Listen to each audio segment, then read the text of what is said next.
Hi, everyone. Thank you so much for coming today. It's such a nice turnout on a nice sort of afternoon. I want to give a quick bio of Paul. Well, first, my name's Michael Dang. I'm the guest curator here for Unit Bruises. That is me. And Paul Wong hails from Vancouver, British Columbia. Paul Wong is a pioneering figure known for his innovative work in visual and media art. With a career spanning over 5 decades, Wong has continuously pushed the boundaries of storytelling, working outside of mainstream conventions. His illustrious career is marked by numerous accolades, including the Governors General Award in Visual and Media Art, which he received in 2005, the Audain Prize for Lifetime Achievement in 2016. In 2023, he received the Outstanding Artist Award from the Federation of Gay Games and was presented with an Honorary Doctorate of Letters from Emily Carr University of Art and Design. He recently completed a year-long residency called Occupying Chinatown, which was inspired by hundreds of letters and familial architects of his late mother, Fong Wong. If you want more Paul, he has also curated, alongside Lisa Baldessera, the amazing Prop House, a collection of 1,000,001 objects, which is now on at the Griffin Art Projects in North Vancouver on until August 18th, 2024. There's also going to be a curator's tour on June 9th of that show, if anyone's interested.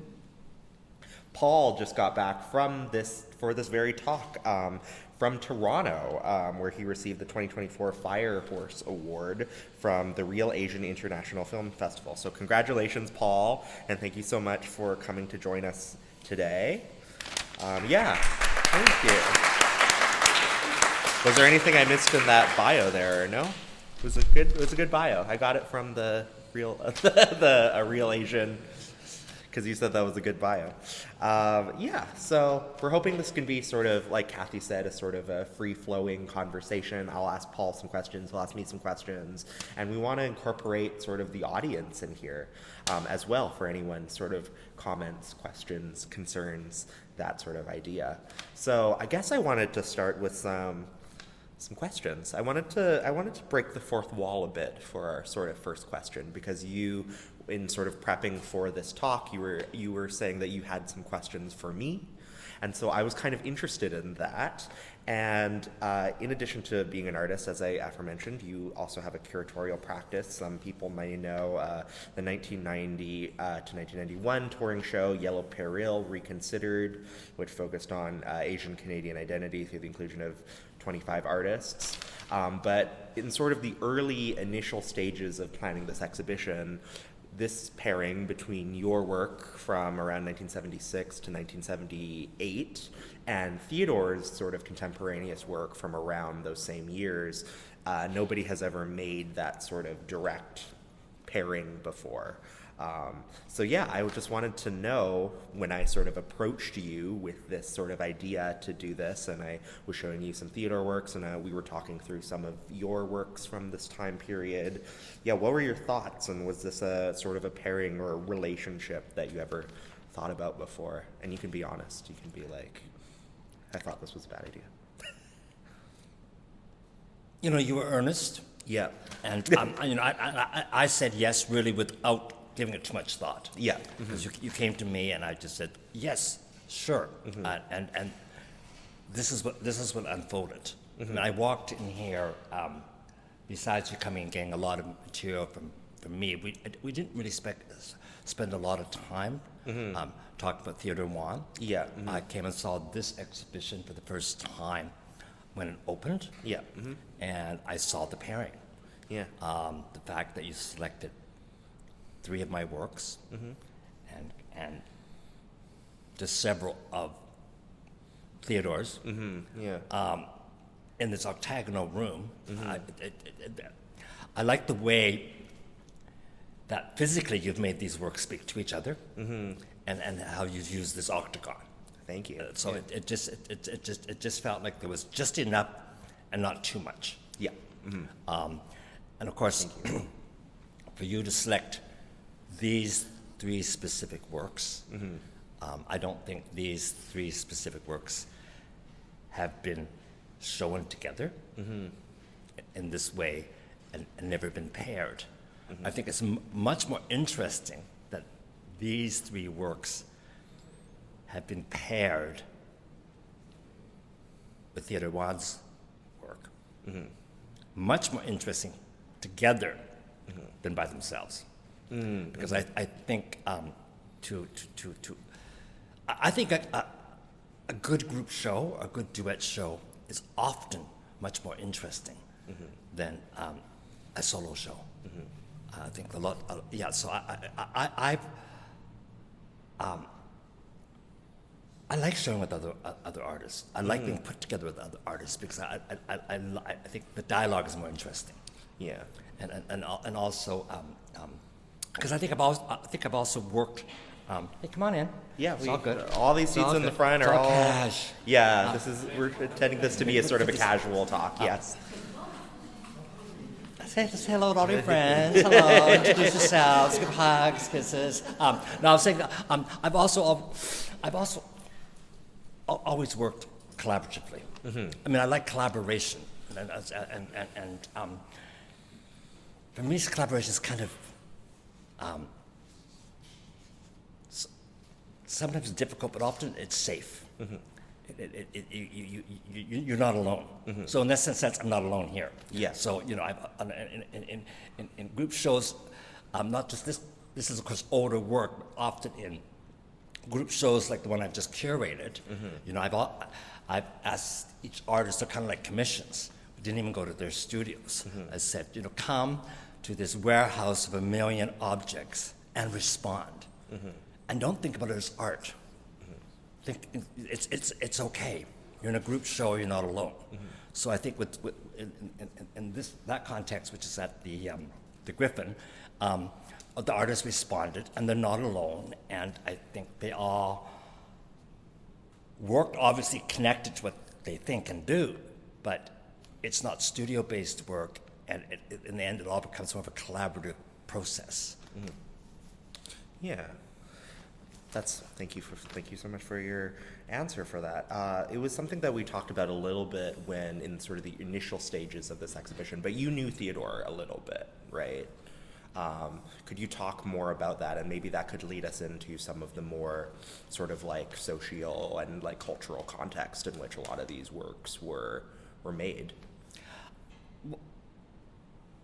Of course I knew Theodore. Okay. I mean, this is the late 70s.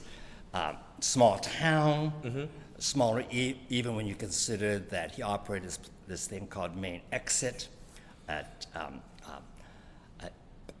Union and Main, and I operated Video Inn at Powell and Main, and the intersection between where the art scene operated was all down, up and down the Main Street corridor, Gastown, Chinatown, East Van.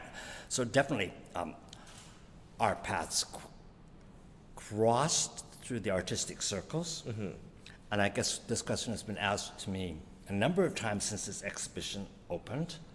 I guess the difference between us, he would probably have been drinking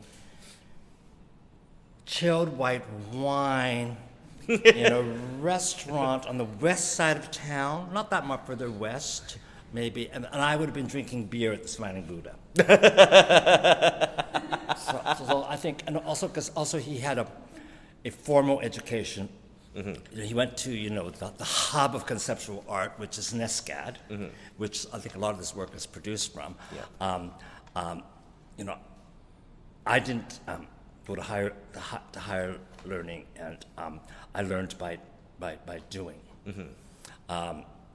I also suspect those prints over there, because we were talking earlier, I suspect those prints probably might be done on archival paper and fixed. These are kind of drugstore prints, and they're fading away after all these years. So so I think our process is.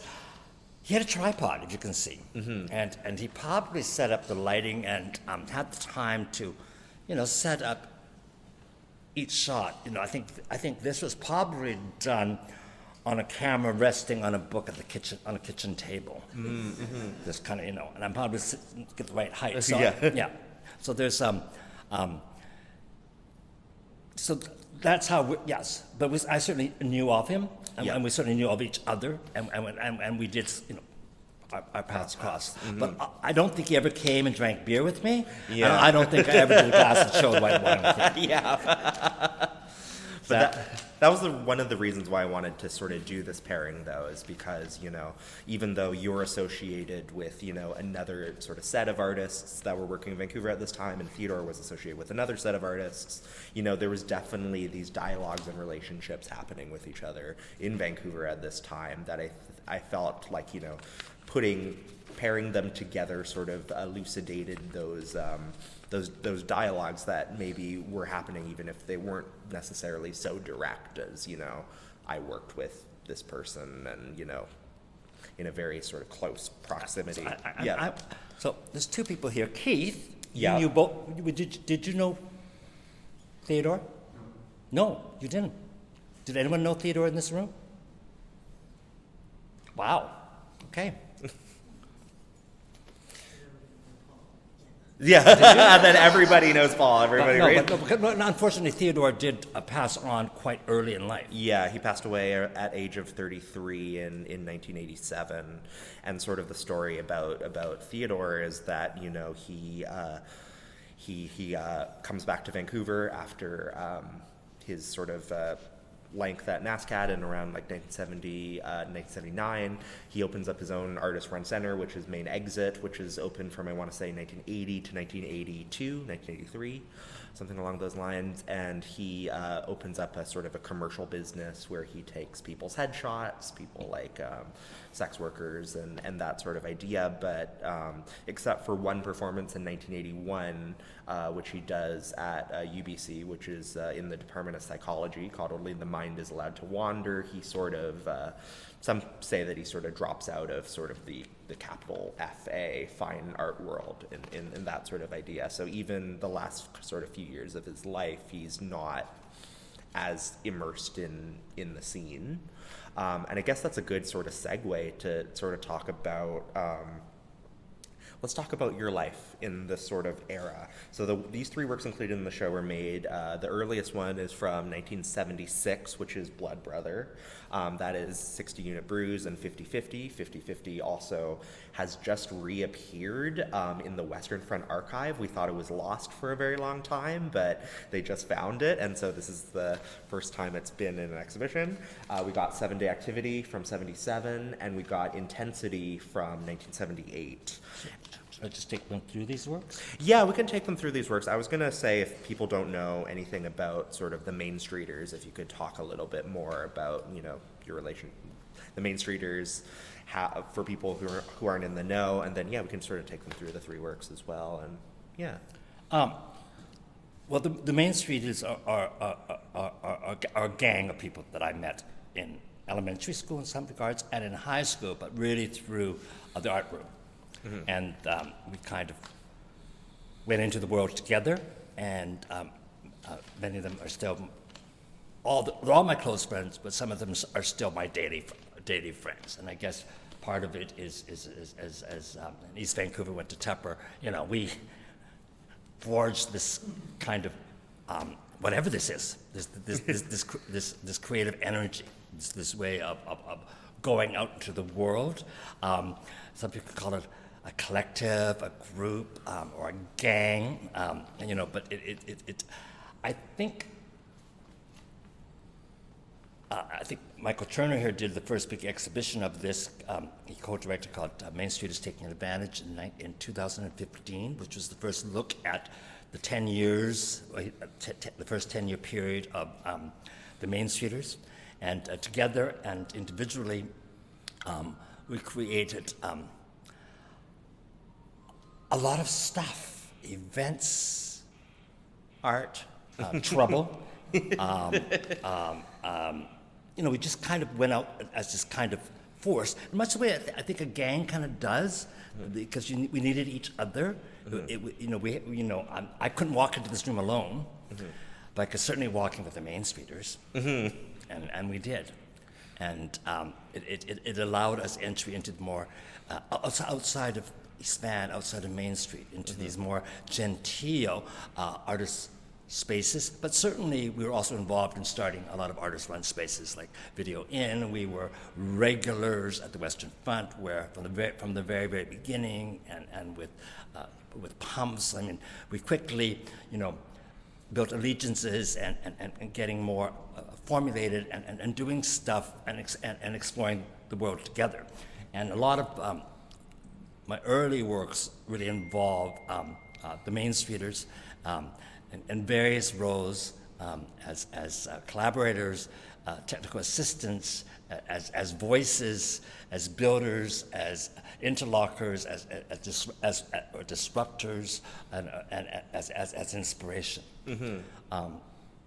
This work, 6-unit Bruise, which I'm not going to bother playing the sound, it's just the ambient sound. This was, we were invited, or I was invited to the Western Front for maybe 4, 5, 6, maybe up to a week, to use a color camera that was borrowed from the Canada Council. So this is my first opportunity to kind of be in a studio with a color camera. So wanted to make a work, or works, that only worked in color. And one of those works is 60-unit Bruise, which actually happens to be... I think right now that's 50-50 right now, it's right? 50-50. Yeah. Anyway, 60 Bruise is the work that shows earlier, and it's where Ken takes 6 units of blood out of his arm and randomly injects it into my back, and over time lapse, it bruises. And that time lapse, because there's no editing back then in color, was by turning on and off the camera. Record, record, pause, record. So that's how that time lapse is done. It's a way to shoot, and it's also a Then way to edit. we also had done a second, so that work kind of got out into the world. I always knew that 50-50 existed, and I'm showing these kind of chronologically how they were shot. 50-50 is where he takes 50 units of his blood, and we become blood brothers. We exchange blood.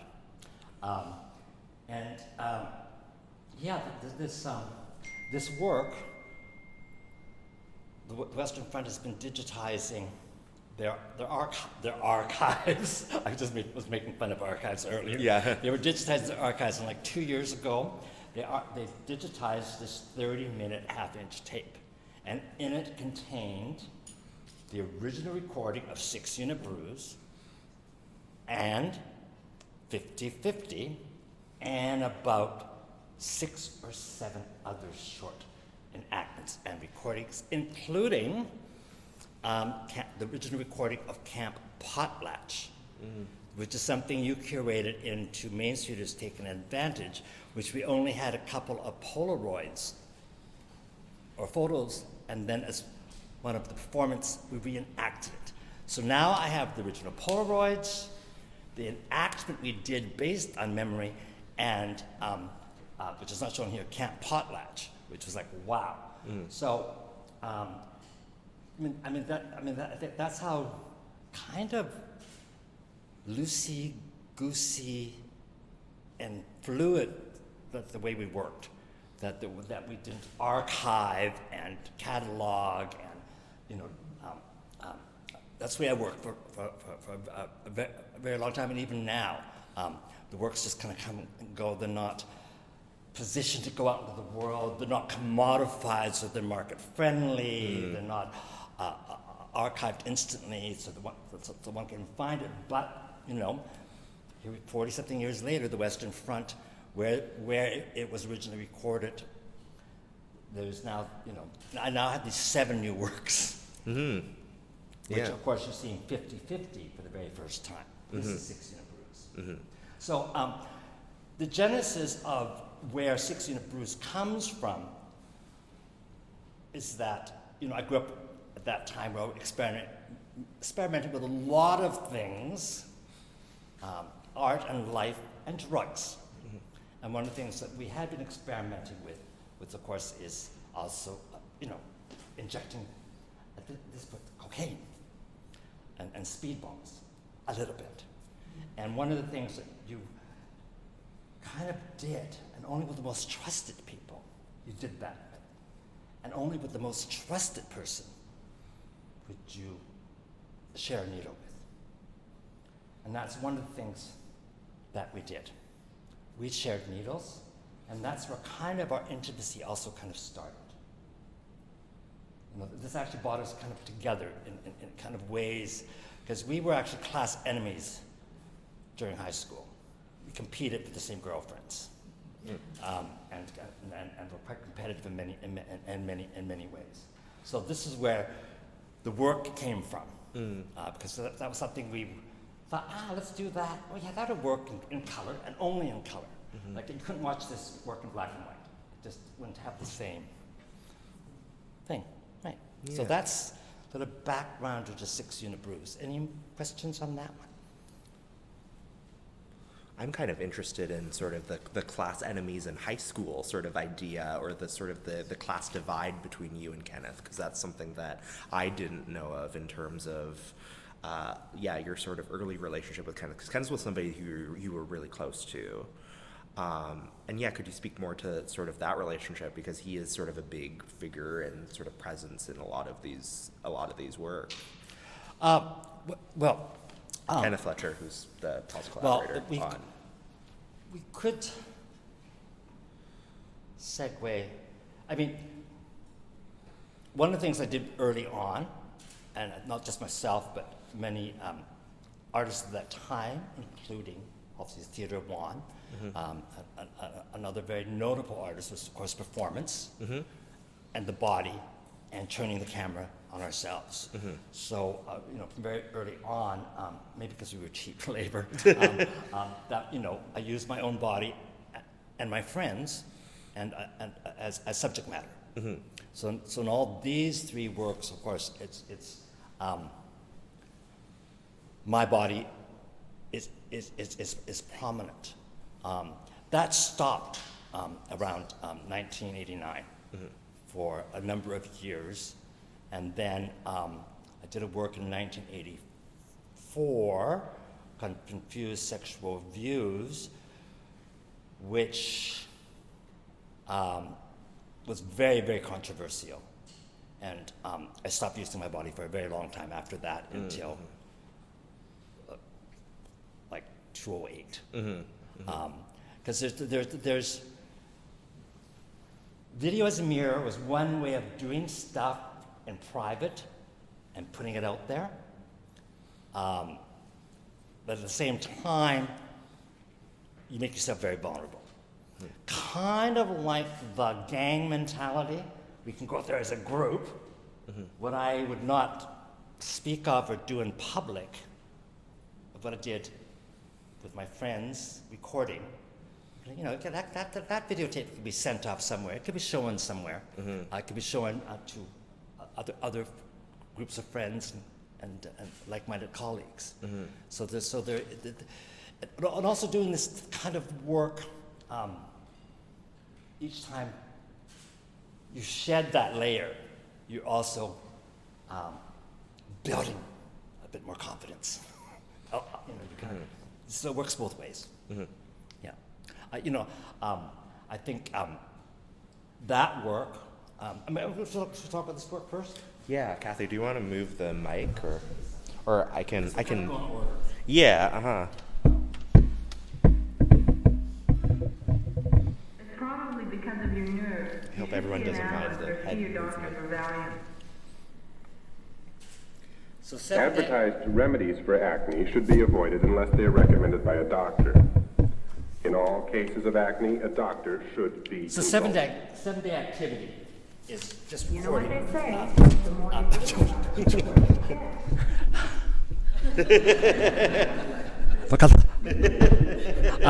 7-day activity is recording 7 days of acne treatments. So, being it's a critique of beauty culture and inserting myself that obviously does not fit into beauty culture. To be growing up as a pimply Chinese geeky outsider, counterculture young man, you are not desirable. You know, everything about me, this person, that image, is not what is being sold and accepted and being liked out there. So this was a way of doing something about it and claiming a space that was better. So we have like my voice of my remarks. We have a couple of Main Streeters, Jeanette and Anastasia. Outsider opinions, we have Patrick Reddy, the voice of authority with his radio voice of the Meds. So that's basically it. It's just doing this thing for 7 days, recording, squeezing my pimples, you know, doing all this stuff to now be this. It worked perfectly. It worked fantastically. Right? It took a number of years. It worked. Yeah. It worked right away. It worked right away. Okay, yeah, no, just kidding. Yeah. Over here, you can move it out of the way there. Pumps was having an exhibition of photography, and only photography. And one of my early strategies was, I guess I started to photograph and make photographs from my videos as a way to create wall works and objects. So a lot of my photographs then and now are very serialized, because I'm someone who's not confident enough to have just one image. I have to have many. Like if you just go to any of my events, you'll notice there's always excess. There's smoke machines, and there's mirrors, and there's sound, and there's lots of stuff going on. So this was one of my first photo panels, and it's been sitting, stored away all these years. So I think this is the first time it's been shown since it was shown at the Pumps in 1978. So, any questions about this work and what this involves? And literally, this was done on a kitchen table. I don't even remember where on 7th Avenue.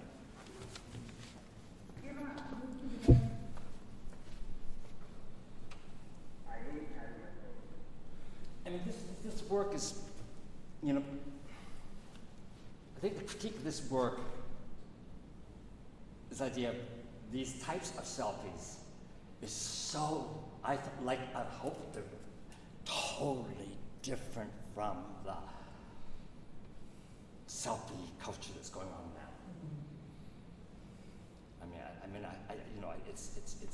This is a critique.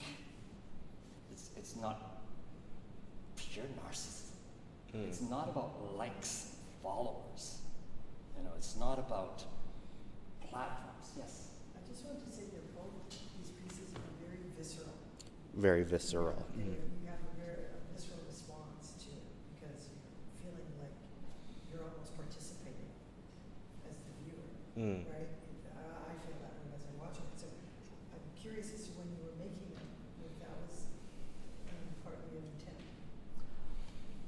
Thank you for that question, which kind of segues to that one nicely. But video as a mirror, and also as I turn the camera on myself and my family and friends as material, was always about making the private public and blurring and breaking down what that was. And I guess part of the my involvement in places like the Video Inn, and why we thought video had the potential, portable video, was democratization of the media, which was also breaking down the gatekeepers, the professionalism of media, that you require producers, directors, script doctors, and approvals, and then there was the technical gatekeepers. So, you know, broadcast would never touch our work, because the first thing they would do is put it through the levelers, the equalizers, say, oh no, your white levels are not acceptable. your black levels are not acceptable. And that's why for years I had a joke going that, I always opened with a fade to black or fade. When in doubt, fade to black. When in doubt, fade to white. Because those were the parameters that you actually would take, people would actually, NFB or any of those places, the education TV places, first thing they would do was take it to tech services and put it through, and you would see the scopes. Ooh, right. Sorry. So does that kind of answer your question a little bit around that stuff? And also surveillance. There was always this idea which takes us to that piece there. We can walk over to that piece if you'd like. We're that moving over to intensity. Oh yeah, Chadman. Yeah, 7 day. I was wondering, in today's context of Asian male beauty and so prolific and K-pop and all that, how do you see this sort of in today's context? The question is Asian K-pop sort of beauty standards in today's. Yeah, I heard that. No, I'm more so doing it for the recording. Sorry. Right, did everyone hear that then? I can say that it's taken now that I'm comfortable with my skin. I hated being Chinese growing up. I didn't like looking at the mirror. So I wanted to be like them. When you don't see yourself, number one, and when you do see yourself portrayed as the yellow peril, as the geeky victim, as the lesser than, it absolutely affects you. And that's also been a lot of the stuff behind my work, kind of subtly. So it's taken me till now to feel comfortable in my skin, which is terrible. Now, when we talk about K-pop, especially those Koreans, I look at their skin and go, wow, wow, whoa, they're absolutely flawless. Like, what are they using? They're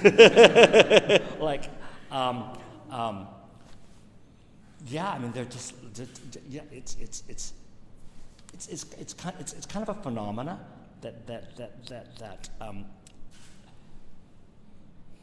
that genre, them, him, it,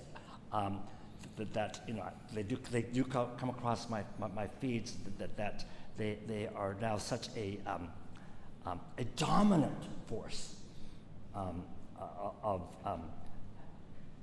style that things have kind of shifted. Yeah. So what do you think about that? I kind of feel like it almost feels like there's a different set of pressure now. Like maybe at first we didn't look like I guess the popular whiteness that in this kind of Western culture, but then now there's another layer of pressure to look like that sort of Asian male beauty standard that not all of us can fit into it either. So I think I don't know, it's kind of strange, and especially because when I look at this work and it is so much about subverting that white beauty standard expectations, and then I kind of see K-pop as a whole set of different kind of beauty expectations. So I don't know, it's kind of strange. I don't feel like I fit into either. Mm-hmm. Especially because my skin's not great either. Yeah. Ileana. I read, were you born in Prince Rupert? I'm born in Prince Rupert. Okay. And did you feel more comfortable there than as opposed to Vancouver? That's one question. And another question I have. Okay. The other question is, I taught for the Vancouver School Board for several years, and I saw a lot of girls taking, I'm not sure what they take, but to change the color of their skin. There's some medication, I don't know if it's medication that they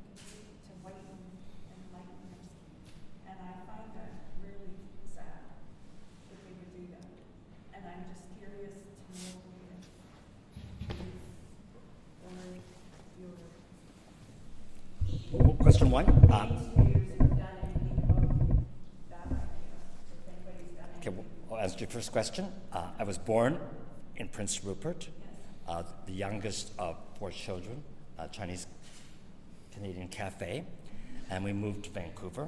So I was 7 or 6, and I can't thank my mother enough for getting me out of that racist little shithole, those tough little towns, and to bring me to the big city.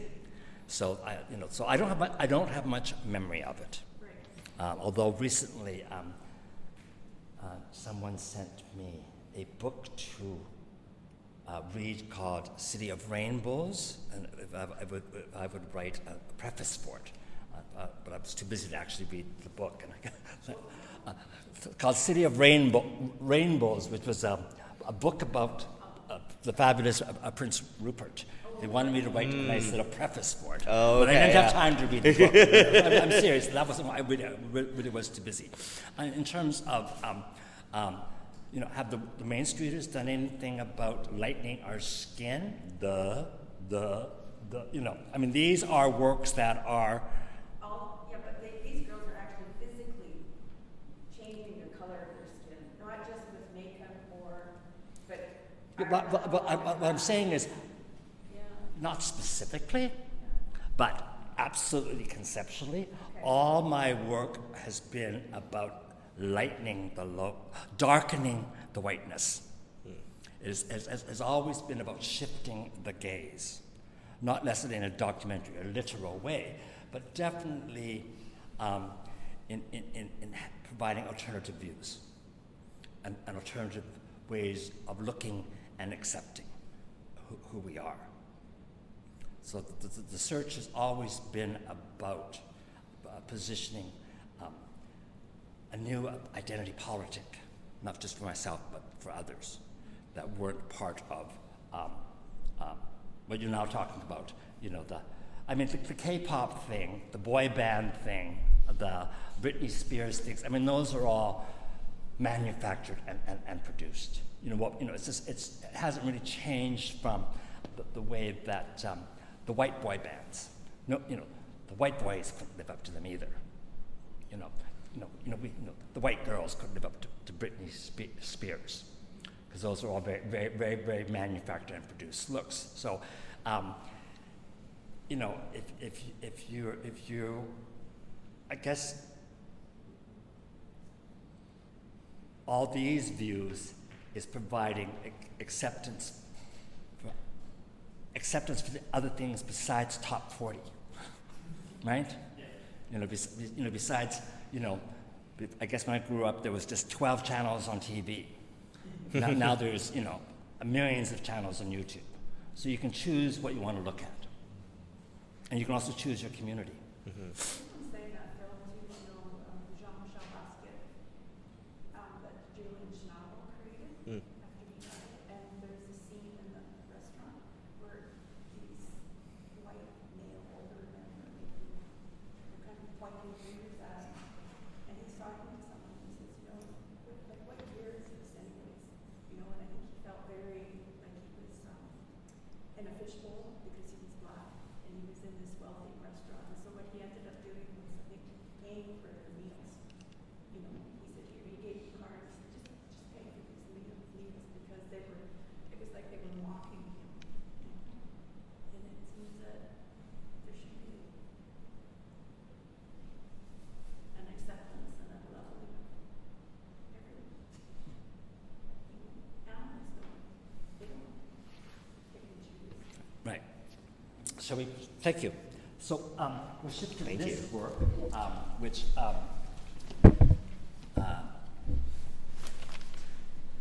are we doing for time? Yeah, how are you doing for time? Let me check my phone. No, it's like 2:51, and we started a bit late, so we have like 20 more minutes or so. Yeah. So this is Intensity, 23 minutes. Here, I'll just stand this. Oh. 23-minute endurance performance performed live at the Vancouver Art Gallery. It has a soundtrack of six punk anthems Sex Pistols, Avengers, and Patti Smith, based on the music that I, Ken and I, and the Main Streeters were kind of into at that time. This work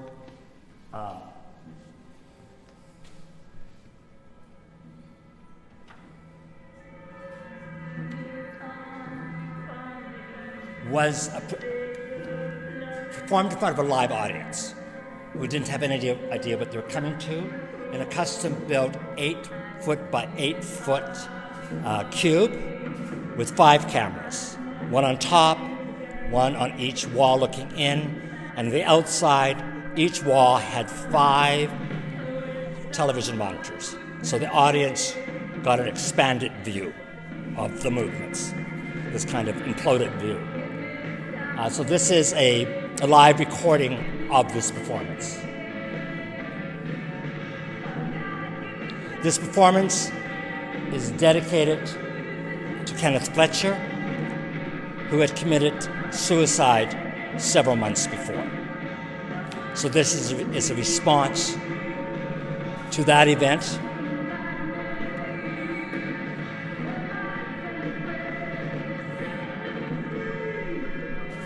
This is the final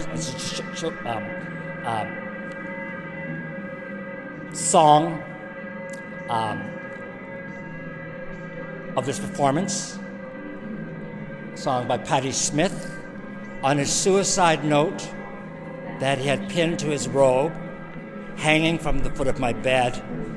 The note said, "Paul, set me free." That is the name of the song. In this performance, unscripted, the Main Streeters jump in. They climb over the walls with no ladders.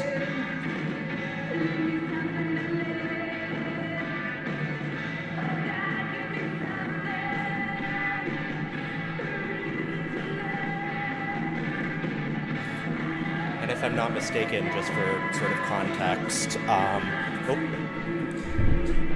are you heading back, Paul, or no?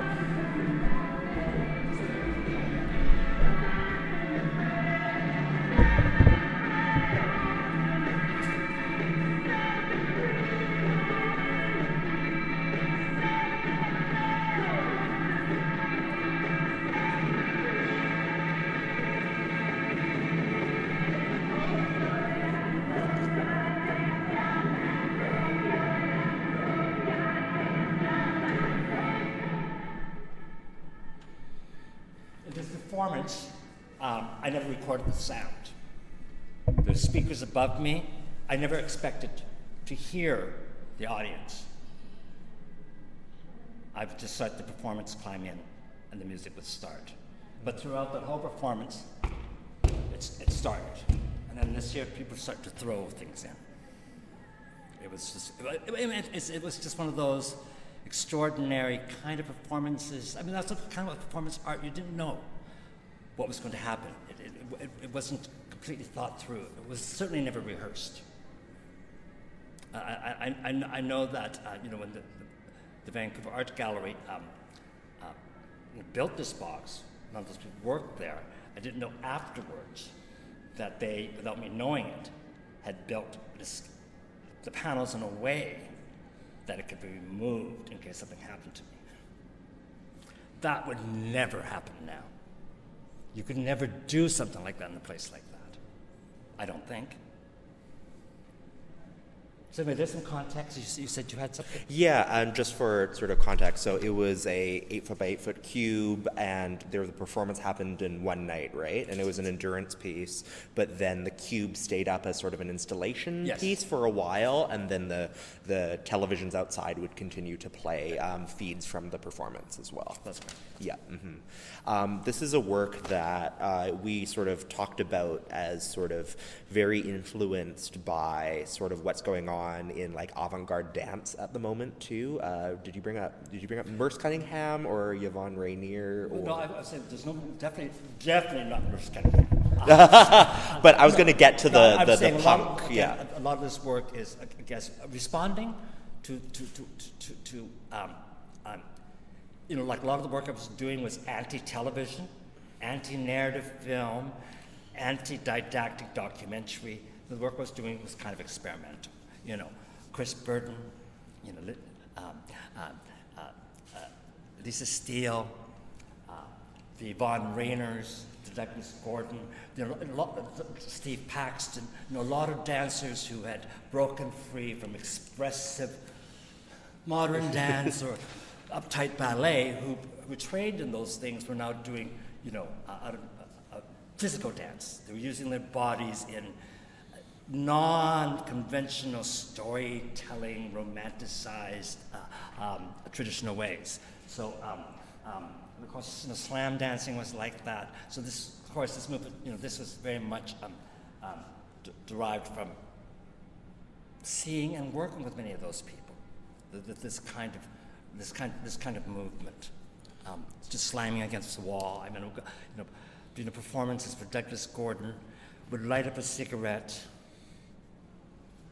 while other performers, and then go to hang out at that wall. And by the time the cigarette was done, the performance was over. Everyone cleared the stage. Mm-hmm. So there was just all these wonderful kinds of. There was structure, but the structures weren't about beginning, middle, and end. Mm-hmm. So. And you were also talking about how this is very influenced by sort of punk, and we hear music by the Avengers, Patti Smith, punk artists that you and Ken listen to a lot, but I was also sort of interested in sort of situating you within the punk scene in Vancouver, particularly when this was happening. And what were sort of your memories on sort of how that scene informed you on your practice? Were there any bands you liked to go see a lot, or? Like I was saying, at that time, on the downtown east side, including Western Van Videoen and Pumps, we're right there.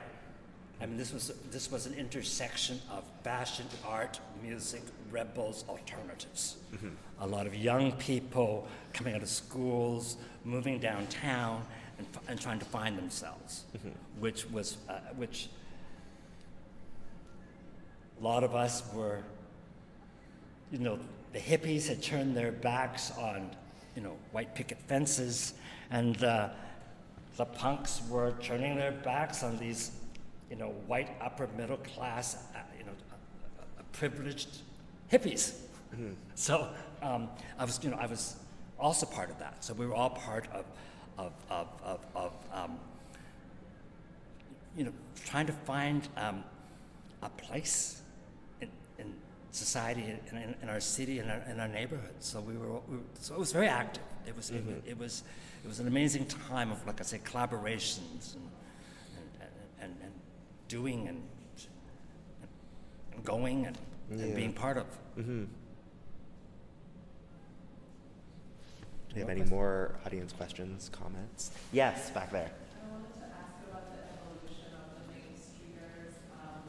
I know that you just talked about a little bit about Ken, but about any of the other people and whether you collaborated later on, and if there was like a kind of like a more or less period of time where you felt like there was kind of a disbanding or whatever.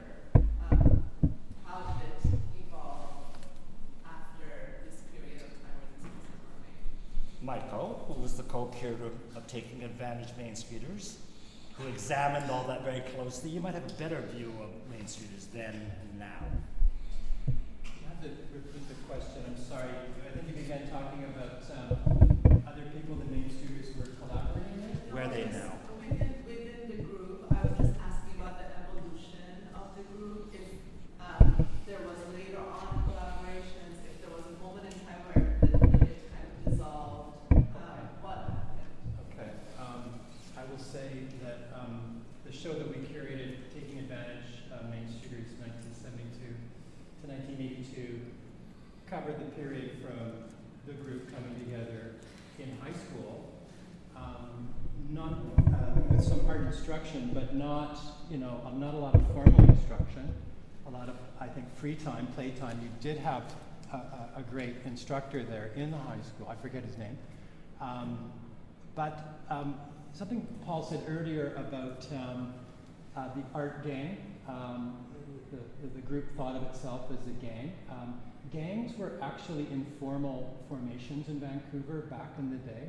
They weren't, selling drugs. They weren't, offing people. They were actually more ludic figures. They were more benign, as it were, pranksters. They got into trouble. They would break in somewhere and steal a bottle of liquor. But it was more a kind of group that would just go into something and provoke. And the Main Streeters, and I think you used the word disruptor. The Main Streeters were disruptors. Paul earlier mentioned Theodore Wan, being someone who had the formal education in a conceptual art environment, which was now SCAF, drank an aperitif to the beers that the Main Streeters were drinking, and I thought you did a nice caricature there. So the Main Streeters made it up as they went. They were autodidacts. They were well read. They collated material very quickly. Paul's work, I think, there's conceptual elements to Paul's work, certainly with serial photography, or even the murder research project he did with Ken, which is something, a whole other world. Paul was working very intuitively and making what could be called conceptual artwork, whereas Theodore had gone to school and began with the idea, which was the beginning of conceptual art was and always remained the idea, first and foremost. But just to kind of go towards the evolution of Main Streeters, it really kind of ended when we ended it, the curators of Taking Advantage ended it, when Paul did Confused Sexual Abuse. Because that became, I guess, the emergence of Paul as the auteur, and having very specific, I wouldn't say ideas, but sensations towards the composition of a work that really crossed a lot of genres. And by that time, the Main Streeters, Ken had died, and Ken's death was very intense. And the intensities really was a kind of a wake. I believe Ken died in July, and this was in October, so it was a little more December, right? I just was very emotional watching that just now. I looked at Alison Collins and I, who curated the show together. We looked at it again and again and again, and made quite a large installation out of it with a contact sheet of the production weekend that went into, if you saw the show, it was like a Larry Clark Tulsa book, in a contact sheet. But just watching the pure work right now, and the moment when people started jumping in, and like, gosh. So that was kind of a cathartic end in some ways to Main Streeters, but the formal end came when Paul was very focused and had the encouragement of the other Main Streeters who had gone off. Charlie went to art school. Charlie Ray went to art school. Anastasia got busy. Jeanette got busy. Deb busy with videoing. And people just were just involved in other things. And so that, after Confused, there's a whole world of Paul Wong.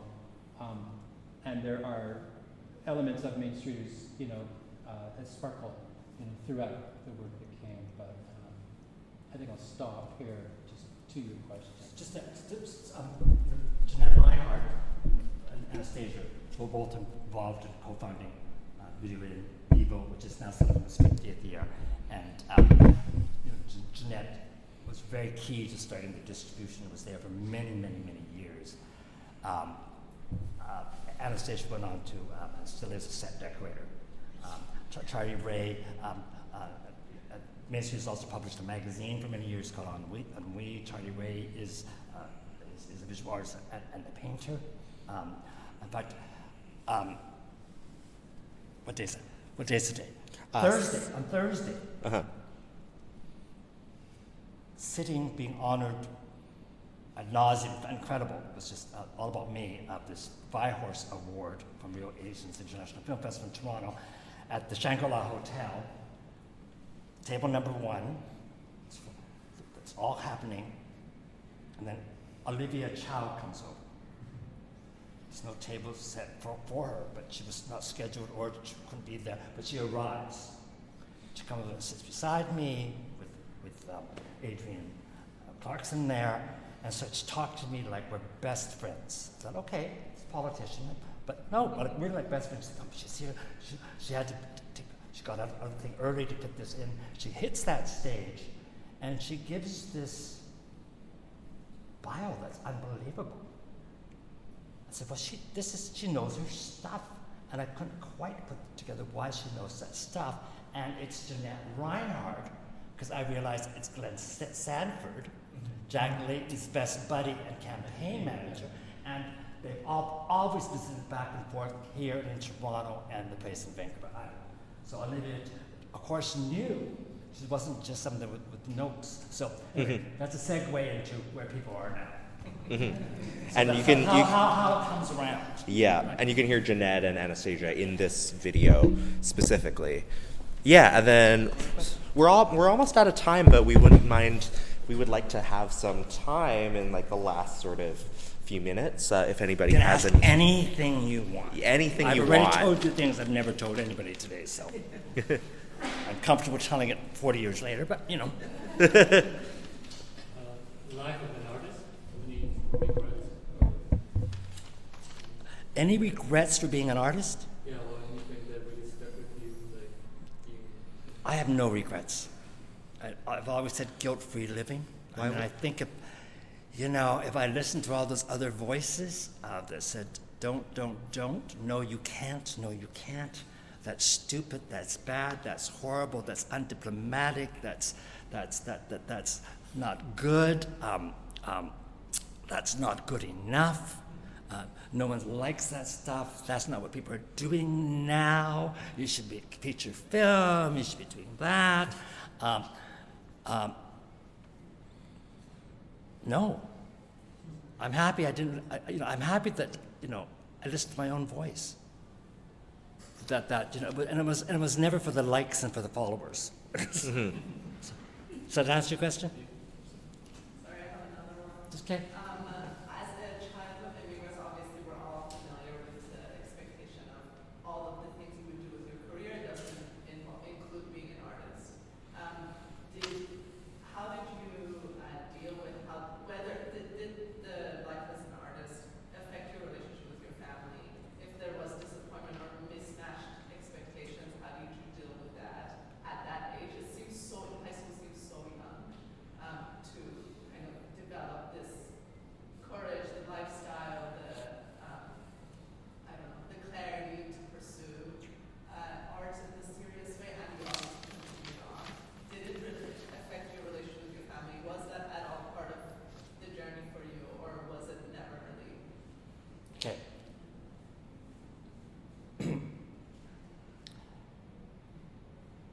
So my father died when I was in grade 8.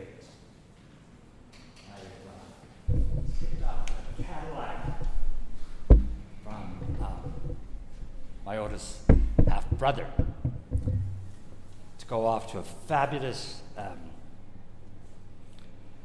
summer vacation in beautiful, luxurious, upper-middle-class Lake Wayzata, Minnesota. Little did I know I was given up for adoption. So I've taken care of myself ever since. I came back to Vancouver, and I said I would look after myself.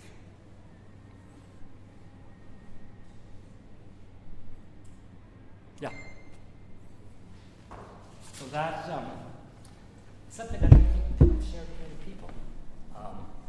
But kind of in that reflective mood to kind of do that. So I've always looked after myself, financially, and art to me represented freedom. So yeah.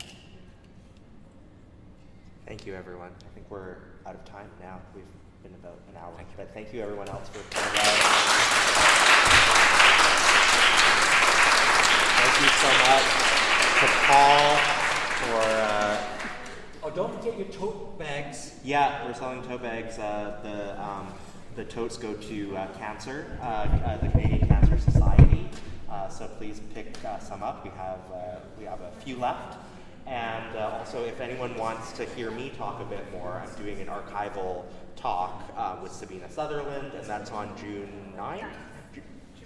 June 9th. So yeah, and that's a free event as well for Richmond Doors Open. So, and I'm going to be hanging back for a little bit if anyone wants to say hi or talk. And thank you so much, Paul, again. Thank you, Michael. Thank you. Thank you.